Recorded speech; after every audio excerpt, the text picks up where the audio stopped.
Hello এরিয়াম, welcome back to my channel. যারা Facebook থেকে দেখছো তারা প্লিজ ফলো করে পাশে থেকো, আর যারা ইউটিউব থেকে দেখছো তারা সাবস্ক্রাইব করে পাশে থেকো।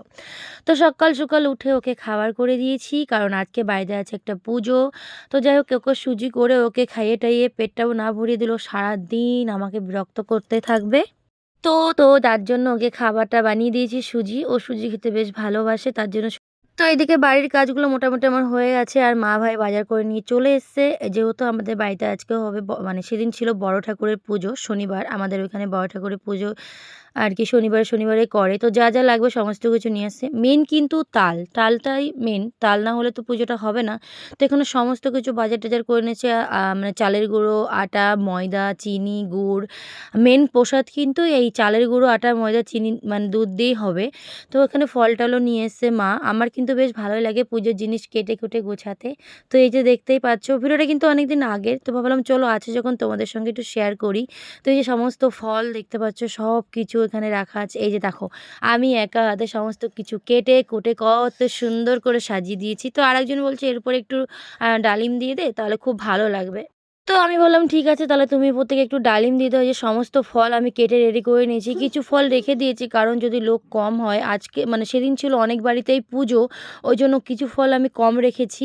তো এই যে দেখো সমস্ত কিছু গুছিয়ে টুছিয়ে চলে গেলাম। আমি কিন্তু সেদিন উপোসও ছিলাম। তো সবাই পুজোয় বসে গেছে। এই যে ব্রাহ্মণ মশাই, ওনার যা হালাত খারাপ হয়ে যাচ্ছে কি বলবো পুজো দিতে গিয়ে, কারণ সেই সময়টা ছিল না অতিরিক্ত গরমের টাইম, আর আমাদের ওই বাড়িটা পুরো পাকা করা, হ্যাঁ। তো নিচ থেকে গরমভাবে এমন উঠছে, ব্রাহ্মণ মশাই মানে যত জলদি পারছে আর কি পুজোটা দিয়ে শেষ করার চেষ্টা করছে।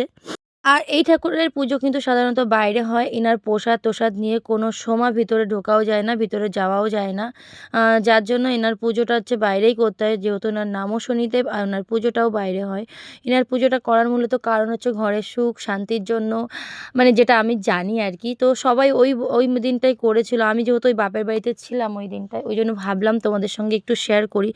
আর এনার পুজোয় সমস্ত কিছু নীল রঙের দরকার। এদিকে দেখো ব্রাহ্মণ মশাই পুজো করে চলে গেছে। আর ব্রাহ্মণ মশাই মানে চলে যায়নি, আছে, ওনার সমস্ত কিছু রেডি করে দেওয়া হচ্ছে। এটা কিন্তু দক্ষিণা, হ্যাঁ। মানে 11 টাকা, উনি কিন্তু 501 টাকা নেয় পুজো করতে। ভেবো না যে এটা দিয়েছি আমরা।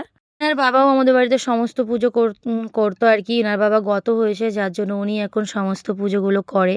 ওনার বাবার ব্যবহারটাও খুব ভালো, ওনার ব্যবহারটা আরও ভালো। তো যাই হোক, দাদুর কথা মনে পড়লে একটু খারাপ লাগে। দাদু খুব মিশুকে ছিল, মানে ব্রাহ্মণ মশাইয়ের বাবা। তো এখানে দেখো পুজো হয়ে গেছে, এত পরিমাণে রোদ, ঘেমে পুরো জল। এই যেখানে কাকি, পাশের বাড়ির আর একটা পিসিমণি এসছে, মা, আমরা এই 4 জন ছিলাম উপোস।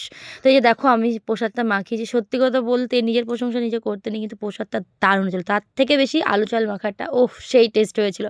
আমার তো দেখে মনে হচ্ছে এখন যদি আবার পেতাম। আমার এই প্রসাদটা সবথেকে বেশি প্রিয়। আমি সবথেকে বেশি ভালোও খাই। তো সম্পূর্ণ কিন্তু ওই চালের গুঁড়ো, আটা, ময়দা, দুধ কাঁচাই আর কি মাখানো হয়, কলা দিয়ে। আর এদিকে হচ্ছে তোমার সন্দেশ-ফন্দেশ দিয়ে। এদিকে ওই যে বাকি সব আমাদের পুজোর প্রসাদ খাওয়ানোরা বসে আছে। উঠোনে প্রচণ্ড পরিমাণে রোদ, ওই কারণে না সবাই ওই গাছের ছায়াটায় বসে বসে প্রসাদগুলো খাচ্ছে। আমার কিন্তু এই প্রসাদ সবথেকে বেশি প্রিয়। মানে এই যে সিন্নিটা যেটাকে বলে সিন্নি আর আলু চাল মাখা। তো আমি কিন্তু বেশ ভালোই পারি এগুলো মাখতে। সবাই বলছে দারুণ হয়েছে, দারুণ।